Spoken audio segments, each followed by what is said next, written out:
সন্ধ্যা, কোথায় তুমি? হাঁসের বাচ্চাকে খাইতে দিতে আসছি। ঘরের মধ্যে কেন? মানুষের যাতে নজর না লাগে তার জন্য। খাইতে গেছি, শেষ করে দিস আবার। কটা বাচ্চা গো? 7টা। কবে উঠলো আমি জানি না, আমার বাড়িতে হাঁসের বাচ্চা এতগুলা। তোমাকে জানা লাগবে? নানি বুঝতে বাড়ি পার, ছিল, তুমি কাজ গেছে। সবসময় হাঁসের বাচ্চা মুরগির বাচ্চা কি করো বলো তো? গ্রামের মানুষের তো এসবই সব, হাঁসের বাচ্চা মুরগির বাচ্চা এসব যদি না পুষে তাহলে গ্রামে বসবাস করে লাভ আছে? চই চই চই না, বালি বালি বালি বালি কি করছো তুমি একলা ক্লিয়ার? বাচ্চা খাইতে দিছি, দেখো পানি খাইতে আসছে না। ঘরের মধ্যে কেন? ভিজে গেছে গাটা, দেখছো রোদ পোহাইছে। তো একটু রোদে বাইর করতে ছাদে লিয়ে যেতা। আজ সকাল থেকে অত রোদই নাই, বাড়ির বেশি কাজ না, কখন কুকুর টুকুর এসে খাইলাই। আহ একটু বড় হোক, রোদ লেগেছে ওখানে, রোদ হয়েছে। বাচ্চাগুলো কত সুন্দর সুন্দর গো, দেখো। এই নজর লাগাইও না আমার বাচ্চা, কি হলো?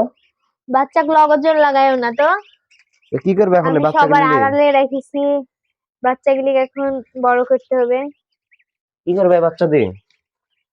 বাচ্চা দিয়ে কি করে, বাচ্চা বড় হবে, আরো বাচ্চা দিবে, তাই না?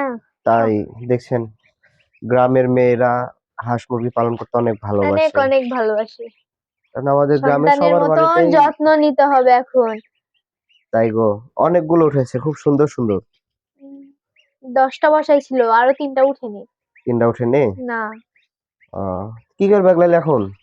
এগুলো তুলতে হবে, আহ, এখানে ভিজাই দিস। ভিজা দিস ঘরের ভিতর থেকে কেন? বাহিরে করথুবো, সারাদিন কাজ করছি, কুকুর টুকুরে যদি খাইলাই। তোমার দেওর যদি দেখে যে ওর শোয়ার ঘরে তুমি এগুলা থুইছো, তাহলে কি করবে তোমার? ও তো নাই, ও আসলে এখানে রাখবো না। দেখছেন গাইস, এটা আসলে আমাদের রুম। আমার একটা চাচাতো ভাই আমার এই রুমে থাকে, ওদের বাড়ি তার দিচ্ছে, বাড়ি, আপনারা অবশ্যই আপনারা তো দেখেছেন, তাদের দেখেছেন। বাড়ি আমরা শেয়ার করেছি। তো ও এখানে থাকে, সে বেড়াতে গেছে, যার কারণে সন্ধ্যা তার রুমে এলে এসে বাচ্চা হাঁসের বাচ্চা দিচ্ছে। রেখেছে। এটা একটা কথা বলো, হাঁসের বাচ্চাগুলো কিন্তু অনেক সুন্দর। মানে কিউট কিউট বাচ্চা। হ্যাঁ, একদম অনেক কিউট কিউট বাচ্চা। মুখে তুলি খাওয়াই দিই। খাইতে পারছে এখন? হ্যাঁ, একটু একটু করে খাইছে, তার জন্য খুদ দিছি। আর কদিন পর একটু বড় হলে পাতা কপি কাটি কাটি দিতে হবে, ঘাস টাস লেসে দিতে হবে। ছোট তো, তাই খুদ দিছি। তো অবশ্যই গাইজ আপনারা কমেন্ট করে জানাবেন কার কার এরকম বাচ্চা ভালো লাগে। আমার তো অনেক পছন্দ। আসলে সংসারের জন্য এগুলো কিন্তু পালন করা। হুম, সংসারে যদি হাঁস মুরগি পালন করি, সংসারে অনেক বরকত হয়।